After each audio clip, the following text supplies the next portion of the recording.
കേരള സർക്കാർ മെഡിക്കൽ മേഖലയെക്കുറിച്ച് ഒരുപാട് അപവാദങ്ങൾ തുടർന്നുകൊണ്ടിരിക്കുന്ന ഈ സാഹചര്യത്തിൽ, പ്രത്യേകിച്ച് ഇപ്പോൾ കാലവർഷം വളരെ ശക്തമായി വന്നപ്പോൾ പല സർക്കാർ മെഡിക്കൽ കോളേജുകളും തന്നെ വളരെയധികം ബുദ്ധിമുട്ടിലാണ് നിലനിൽക്കുന്നത്. ഇനി മഴ പെയ്താലും പെയ്തില്ലെങ്കിലും പല മെഡിക്കൽ കോളേജുകളുടെയും ഇൻഫ്രാസ്ട്രക്ചർ, മറ്റ് സൗകര്യങ്ങളും എല്ലാം തന്നെ വളരെ ദയനീയ അവസ്ഥയിൽ തന്നെയാണ്. അവിടെയുള്ള ഡോക്ടർമാരായാലും നഴ്സുമാരായാലും മറ്റ് സ്റ്റാഫുകളായാലും എല്ലാം തന്നെ വളരെ കുറവ് നിലയിലാണ്. ഇത് എന്ന് നികത്തും, എന്ന് ഫില്ല് ചെയ്യുമെന്ന് ചോദിച്ചാൽ വ്യക്തമായ മറുപടി ആർക്കും ഇതുവരെ തരാൻ കഴിഞ്ഞിട്ടില്ല. 15 കൊല്ലത്തോളമായി ആരോഗ്യ മേഖലയിൽ അപ്പോയിൻമെൻറ്റ് നടക്കാത്ത വളരെ ദയനീയമായ അവസ്ഥയാണ് നിലനിൽക്കുന്നത്.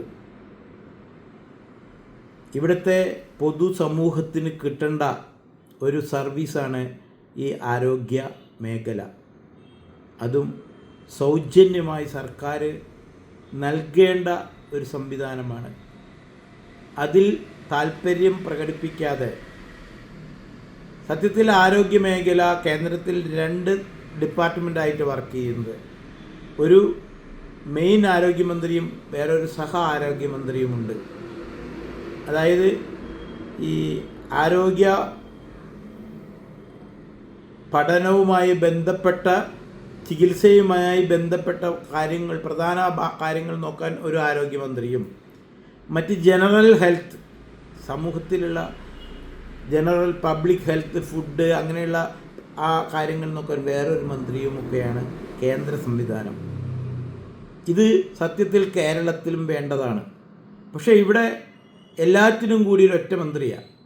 ഈ മന്ത്രി ഹോട്ടലിലെ ഫുഡും ക്ലീനിങ്ങും ഒക്കെ നോക്കണം. കൂട്ടത്തിൽ ഈ മെഡിക്കൽ കോളേജിലെ പ്രശ്നങ്ങളും, അവിടുത്തെ ഒരുപാട് പ്രശ്നങ്ങളുണ്ട്, അതും നോക്കണം. ഇതൊന്നും ഒരു ആരോഗ്യമന്ത്രിക്ക് ഓടിയെത്തില്ല. കൂട്ടത്തിൽ ഇപ്പോഴത്തെ ആരോഗ്യമന്ത്രിക്ക് ഒരു ദേവസ്വം വകുപ്പും എക്സ്ട്രാ ഉണ്ട്. അപ്പോൾ അറിയാലോ, അതവിടെ നിൽക്കട്ടെ. അപ്പോൾ ഈ ആരോഗ്യ മേഖലയിലുള്ള ഈ വളരെ ദയനീയമായ അവസ്ഥയിൽ നിന്ന് ഇതിനെ കരകയറ്റണമെങ്കിൽ ആദ്യമായി വേണ്ടത് ബഡ്ജറ്റാണ്.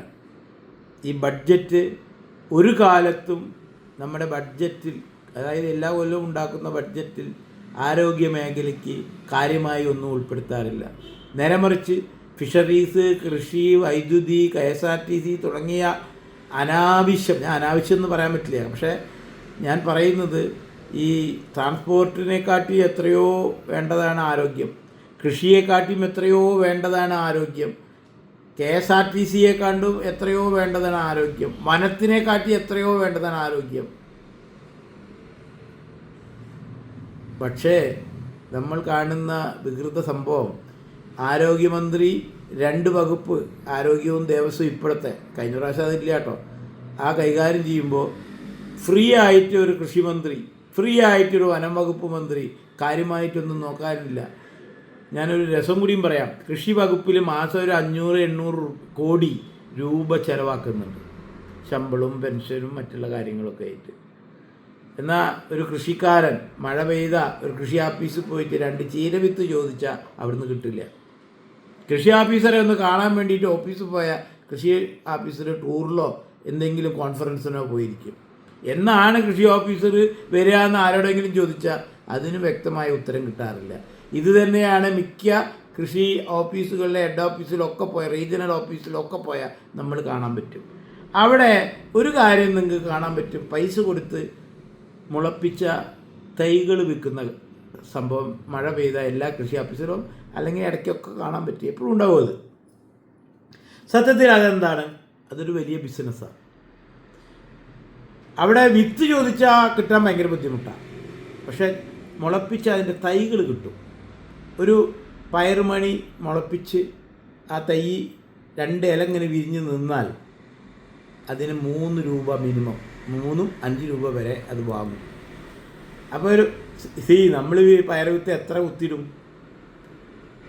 ഇത് വലിയൊരു ബിസിനസ്സായിട്ട്, ഇത് സർക്കാർ അറിഞ്ഞിട്ടാണോ പ്രൈവറ്റ് ആയിട്ടാണോ ചെയ്യുന്നതൊന്നും നമുക്ക് പറയാൻ പറ്റില്ല. ഇതവിടെ നടക്കുന്ന ഒരു വലിയ ബിസിനസ്സാണ്. പക്ഷേ കൃഷിക്കാർക്ക് കിട്ടേണ്ട ഈ വിത്തുകൾ, വളം, മറ്റ് സബ്സിഡികൾ, അങ്ങനെ ഒരുപാട് കാര്യങ്ങളുണ്ട്. ഇതൊക്കെ അവിടെ നിന്ന് ചെയ്യുന്നുണ്ടോ ചോദിച്ചാൽ വളരെ ബുദ്ധിമുട്ടാണ്. എന്തിനു പറയുന്നു? KSEBയുമായിട്ട് കൃഷി ഡിപ്പാർട്ട്മെൻറ്റ്, കേന്ദ്രത്തിൻ്റെ ഓർഡറാണ്, കാർഷിക ആവശ്യത്തിനുള്ള വെള്ളം അടിക്കുന്നതിനുള്ള മോട്ടോറുകൾ ഉപയോഗിക്കുന്ന കണക്ഷൻ ഫ്രീ ആക്കി കൊടുക്കണം. ഇപ്പോൾ അത് വെട്ടിച്ചുരുക്കാനാണ് കേരള സർക്കാർ ശ്രമിച്ചുകൊണ്ടിരിക്കുന്നത്. കാരണം വൈദ്യുതിയുടെ പ്രശ്നമായിരിക്കാം, പക്ഷേ അത് കേന്ദ്രത്തിൻ്റെ നിയമത്തിന് തെറ്റാണ്. അങ്ങനെയൊക്കെ നിലനിൽക്കുമ്പോൾ അനാവശ്യമായ ഡിപ്പാർട്ട്മെൻറ്റുകൾ ഇവിടെ ഊതി വീർപ്പിച്ച് താൽക്കാലിക നിയമനങ്ങൾ, എക്സ്ട്രാ സ്റ്റാഫ്, അതായത് KSRTC ഒരു പ്രാവശ്യം ഒരു രാത്രി 12 മണിക്ക് ഞാൻ ഒരു പ്രധാന KSRTC ബസ് സ്റ്റാൻഡിൽ പോയി. രാത്രി ഞാൻ അധികം പോകാറില്ല. അവിടെ ചെന്നപ്പോൾ ഭയങ്കര തിരക്ക്, ഓഫീസിൻ്റെ ഉള്ളിലൊക്കെ തിരക്ക്. അപ്പോൾ ഞാൻ ചെന്ന് ചോദിച്ചു, യാത്രക്കാർ വളരെ കുറച്ചേ ഉള്ളൂ. അപ്പം എന്ത് ഇത്ര ആൾക്കാർ?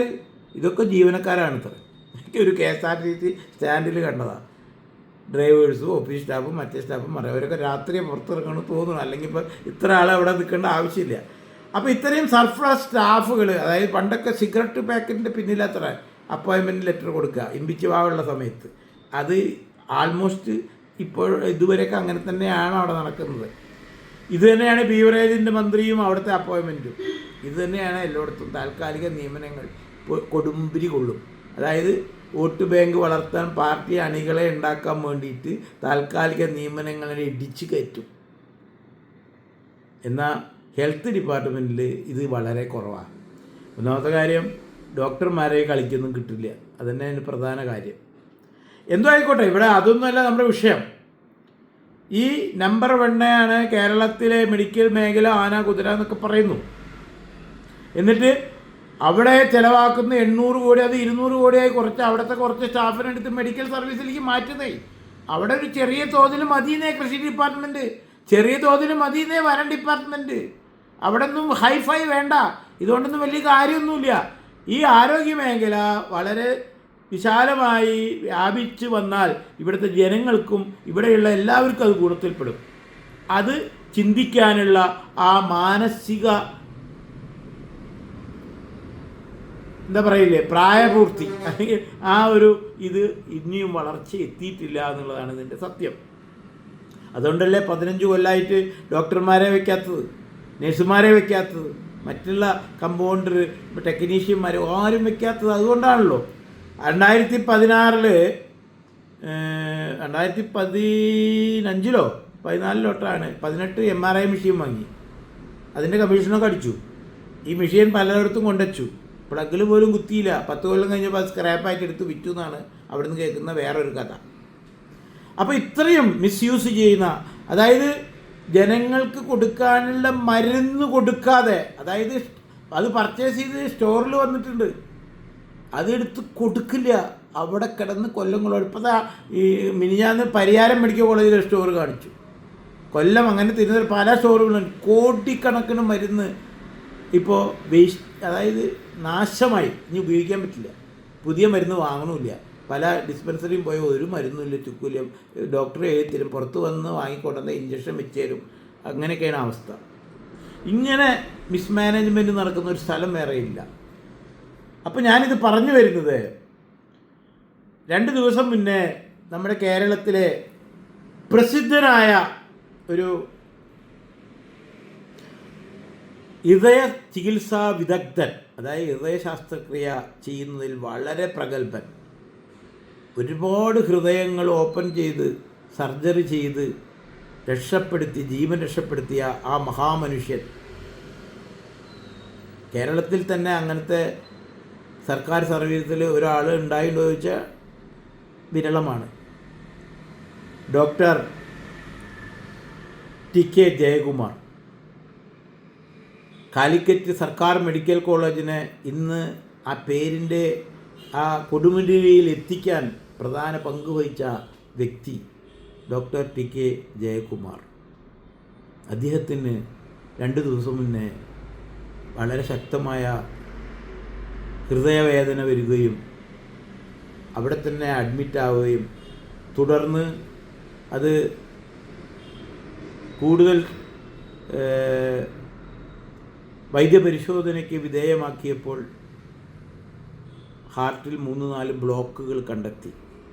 ഒന്ന് നോക്കിയേ, എത്രയോ മനുഷ്യരുടെ ജീവൻ രക്ഷപ്പെടുത്തിയ, അത് ഹൃദയത്തിൽ തന്നെ കൈവച്ചുകൊണ്ട്, ഹൃദയത്തിൽ തന്നെ ശസ്ത്രക്രിയ ചെയ്തുകൊണ്ട്, ഓപ്പൺ ഹാർട്ട് സർജറികൾ, ബൈപ്പാസ് സർജറികൾ ചെയ്ത് ഒരുപാട് പേരുടെ ജീവൻ രക്ഷിച്ച ആ മഹാനായ ഡോക്ടർ അതേ അസുഖം വരികയാണ്. ഇവിടെയാണ് ഞാൻ പലപ്പോഴും ചിന്തിച്ചിരുന്നത്. അതായത് ഞാൻ ഒരു 40 വർഷം മുന്നേ അന്ന് തൊട്ട് ഈ ഫീൽഡിലുള്ള പല ഡോക്ടർമാരെയും ശ്രദ്ധിക്കാറുണ്ട്. ഇവിടെ ഹൃദയ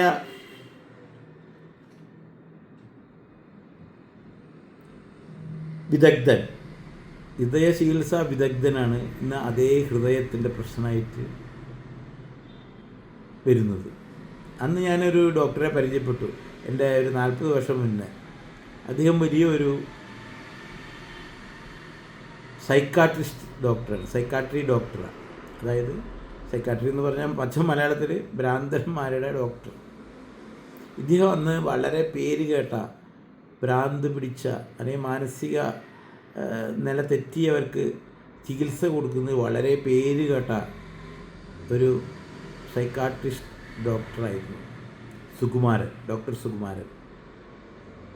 ഇദ്ദേഹം തൃശ്ശൂരിൽ സ്വന്തമായിട്ട് ഒരു പ്രൈവറ്റ് സൈക്കാട്രിസ്റ്റ് ഹോസ്പിറ്റൽ നടത്തിയിരുന്നു. പ്രശാന്തി എന്നാണ് അതിൻ്റെ പേര്, ഞാൻ ഓർക്കുന്നുണ്ട്. 40 വർഷം മുന്നേ. അന്ന് വളരെ ഞാൻ അന്തം വിട്ടു. ഇത്രയും പ്രാന്തന്മാർ ആ പ്രൈവറ്റ് ഹോസ്പിറ്റലിൽ അന്ന് അവിടെ കണ്ടിട്ട്. ഞാൻ ആ സമയത്ത് എന്നെ ഡിഗ്രിക്കൊക്കെ പഠിക്കുന്ന സമയമാണ്. ഞാനവിടെ പോയിട്ടുണ്ട് ചില സംഭവങ്ങളുമായിട്ട്. അപ്പോൾ ഞാൻ അത്ഭുതപ്പെട്ടിട്ടുണ്ട്. അദ്ദേഹം വളരെ സീരിയസ് ആയിട്ട് ചികിത്സ നടത്തുന്നു. ഒരുപാട് പേഷ്യൻ്റ് ഉണ്ട്, അതിൻ്റേതായ വീട്ടുകാരെ വരുന്നു പോകുന്നു. നല്ല പ്രശാന്തി ഹോസ്പിറ്റൽ വളരെ ഫേമസ് ആയിരുന്നു തൃശ്ശൂരന്ന്. ആ ഡോക്ടർ പിന്നീട് ഞാൻ കുറേ കൊല്ലങ്ങൾക്ക് ശേഷം വീണ്ടും എന്തോ ഒരു കാര്യത്തിന് വേണ്ടി ഇത് ഞാൻ സജസ്റ്റ് ചെയ്തു ഈ ഹോസ്പിറ്റലിനെ കുറിച്ച്. അപ്പോഴാണ് അറിയുന്നത് ഇപ്പോൾ ആ ഹോസ്പിറ്റലില്ല. ആ സുകുമാരൻ, ഡോക്ടർ സുകുമാരൻ ഭ്രാന്ത് പിടിച്ചിട്ടാണ് പിന്നെ അദ്ദേഹത്തിൻ്റെ അവസാന കാലഘട്ടം പോയത് എന്നാണ് ഞാൻ പിന്നീട് അറിഞ്ഞത്. ഇത് തന്നെ ഞാൻ നെഫ്രോ ഡോക്ടർക്ക് കണ്ടിട്ടുണ്ട്. അങ്ങനെ പല ഡോക്ടേഴ്സും ഞാൻ അധികമൊന്നും എടുത്തു പറയുന്നില്ല. ഇപ്പോൾ അർബുദം ചികിത്സാ വിദഗ്ധനായ ഡോക്ടർ ഗംഗാധരൻ, അദ്ദേഹത്തിനും ദൈവകാരുണ്യം ഒന്നും സംഭവിച്ചിട്ടില്ല, പക്ഷേ അദ്ദേഹത്തിനും ആ അസുഖം പിടിപെട്ടിട്ടുണ്ട് എന്നാണ് ഞാൻ മനസ്സിലായിട്ടുള്ളത്. അപ്പോൾ ഇത് എന്താണ് ദൈവം എങ്ങനെ ചെയ്യുന്നതെന്നൊക്കെ ഞാൻ ചിന്തിച്ചിട്ടുണ്ട്. പക്ഷേ നമ്മുടെ വിഷയം അതൊന്നുമല്ല. ഈ ഡോക്ടർ TK ജയകുമാറിന് 3 ദിവസം മുന്നേ ശക്തമായ വേദന വരികയും കോഴിക്കോട് മെഡിക്കൽ കോളേജിൽ അടുത്ത ദിവസം ഒരു സർജറി ചെയ്യാൻ കാത്തിരിക്കുന്ന ഇദ്ദേഹത്തിനാണ് പെട്ടെന്ന് ഇത് വന്നത്. പുള്ളിയുടെ കോവർക്കേഴ്സ്, ഹാർട്ട് സ്പെഷ്യലിസ്റ്റുകൾ വേറെയും ഉണ്ട് അവിടെ. അവരെല്ലാം കൂടി നോക്കി ഇത് കണ്ടെത്തി. ഇനി ഏറ്റവും പെട്ടെന്ന് ഓപ്പൺ ഹാർട്ട് ചെയ്യണം. പക്ഷേ സ്വന്തം സഹപ്രവർത്തകർക്ക് അവരുടെ ഗുരുവായ, അവരുടെ ഹെഡ് ഓഫ് ദ ഡിപ്പാർട്ട്മെൻറ്റായ ആ ഗുരുവിൻ്റെ ഹൃദയം തുറന്ന് ശസ്ത്രക്രിയ ചെയ്യാൻ അവർക്ക് പേടി. അവർ തുറന്നു പറഞ്ഞു അവിടുത്തെ പ്രിൻസിപ്പാളിനോടും മറ്റും. പെട്ടെന്ന് രാഷ്ട്രീയ നേതാക്കൾ അതിൽ ഇടപെടുന്നു. പഴയ മന്ത്രി വാസവൻ, അദ്ദേഹം ഈ മെഡിക്കൽ കോളേജായിട്ട് പല കാര്യങ്ങളിലും കെട്ടുമെനഞ്ഞ് കിടക്കുന്നൊരു മനുഷ്യനാണ്. വാസവൻ മന്ത്രിയും, ഇപ്പോൾ വാസവൻ ഒന്നുമല്ലല്ലോ. അപ്പോൾ അദ്ദേഹത്തിൻ്റെ ആ നാട്ടുകാരനായ ഇപ്പോഴത്തെ സ്പീക്കർ തിരുവഞ്ചൂർ രാധാകൃഷ്ണനെ വിളിക്കുന്നു. അവരെല്ലാവരും കൂടി ഇടപെടുന്നു, ചർച്ച ചെയ്യുന്നു, എന്ത് ചെയ്യണമെന്നറിയാതെ വട്ടം തിരിയുന്നു. ഞാനൊരു കാര്യം ചോദിക്കട്ടെ, ഇവിടുത്തെ പേര് കേട്ട സർക്കാർ ഹോസ്പിറ്റലുകളിൽ പെട്ട ഒരു മെഡിക്കൽ കോളേജാണ് കോട്ടയം. അതുപോലെ തന്നെയാണ് തിരുവനന്തപുരമായാലും കോഴിക്കോടായാലും തൃശ്ശൂരൊക്കെ. എന്തുകൊണ്ട് ഈ രാഷ്ട്രീയക്കാർക്ക് നല്ലൊരു ഉപദേശം കൊടുക്കാൻ സാധിച്ചില്ല. കോട്ടയത്തെക്കാട്ടിയും പേരുണ്ടെന്നേ ഹാർട്ടിൻ്റെ സർജറി ചെയ്യാൻ കാലിക്കറ്റ്, തിരുവനന്തപുരം ഒക്കെ, അവിടെയൊന്നും അവരുടെ നാവിൽ വന്നില്ല. പക്ഷെ വേണ്ട, നമ്മുടെ ഡോക്ടർ നന്നായി വരണം, നന്നായി സർജറി കഴിയണം, അത് ആവശ്യം തന്നെയാണ്. ഈ തിരുവഞ്ചൂരും വാസവനെ ഇടപെട്ടുകൊണ്ട് അദ്ദേഹത്തെ എവിടേക്കാണ് പറഞ്ഞു വിട്ടത്? വളരെ പ്രസിദ്ധനായ ഒരു സർജനുണ്ട്, ഹൃദയ ശസ്ത്രക്രിയ ചെയ്യുന്നത്, ഡോക്ടർ ജോസ് ചാക്കോ പെരിയപുറം. ലിസി ഹോസ്പിറ്റൽ എറണാകുളത്താണ് അദ്ദേഹത്തിൻ്റെ ആസ്ഥാനം. അദ്ദേഹം അവിടെയാണ് ജോലി ചെയ്യുന്നത്. അദ്ദേഹം അവിടെ ഒരുപാട് ഹൃദയ ശസ്ത്രക്രിയകൾ ചെയ്യുന്ന വളരെ ഫേമസ് ഡോക്ടറാണ്. ഈ തിരുവഞ്ചൂരും വാസവനും കൂടി നമ്മുടെ പ്രസിദ്ധനായ ഡോക്ടർ, സർക്കാർ സർവീസിലെ പ്രസിദ്ധനായ, ജനങ്ങൾക്ക് വേണ്ടി ആതുര സേവനം ഫ്രീ ആയി ചെയ്യുന്ന ഇദ്ദേഹത്തിന് ലിസിയിലേക്ക് പറഞ്ഞു വിടുന്നു. ആരും ഒന്നും പറഞ്ഞില്ല, ഈ സഹപ്രവർത്തകർ ഒന്നും പറഞ്ഞില്ല.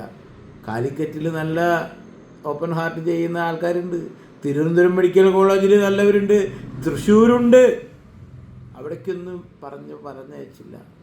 അതെന്താണെന്ന് എനിക്ക് എത്ര ആലോചിച്ചിട്ടും പിടികിട്ടിയില്ല. രാഷ്ട്രീയക്കാരൻ്റെ സ്വഭാവം നമുക്കറിയാലോ. നമ്പർ 1 ആണെന്ന് പറയും പിണറായി വിജയൻ ഓയിൻമെൻറ്റ് പുരട്ടാൻ അമേരിക്കയിലാണ് പോവുക, സർക്കാർ ആശുപത്രി പോവില്ല. പക്ഷേ കുറച്ച് നല്ല അറിവും ഒരു ആവുതും ശക്തിയും ഒക്കെ ഉണ്ടെങ്കിൽ തീർച്ചയായും നമ്മുടെ ഈ ഡോക്ടർ ടി.കെ. ജയകുമാർ ഇത് ഇവിടെ ചെയ്താൽ മതി, അല്ലെങ്കിൽ കാലിക്കറ്റ്, അദ്ദേഹത്തിൻ്റെ ഫ്രണ്ട്സ് തന്നെയാണ്. കാലിക്കറ്റ് മെഡിക്കൽ കോളേജായാലും തൃശ്ശൂരായാലും തിരുവനന്തപുരമായാലും ഒക്കെ പരസ്പരം അങ്ങോട്ടും ഇങ്ങോട്ടും അറിയും.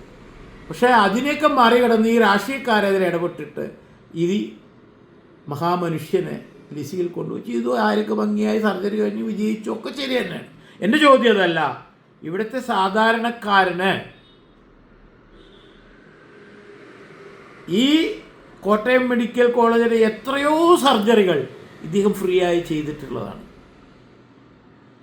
അപ്പോൾ ഇവിടെയുള്ള സർക്കാർ മെഡിക്കൽ കോളേജുകളിലും ജില്ലാ ആസ്പത്രികളിലും എന്നാണ് സൗകര്യം കൂട്ടാനുള്ള ഒരു തയ്യാറെടുപ്പിലേക്ക് ഇവിടുത്തെ രാഷ്ട്രീയക്കാരൻ തയ്യാറാവുക?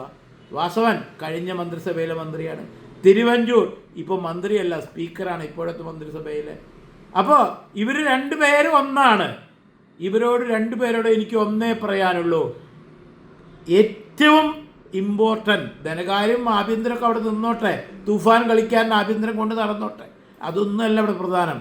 ഇവിടെ ആരോഗ്യത്തിന് തന്നെയാണ് പ്രധാനം.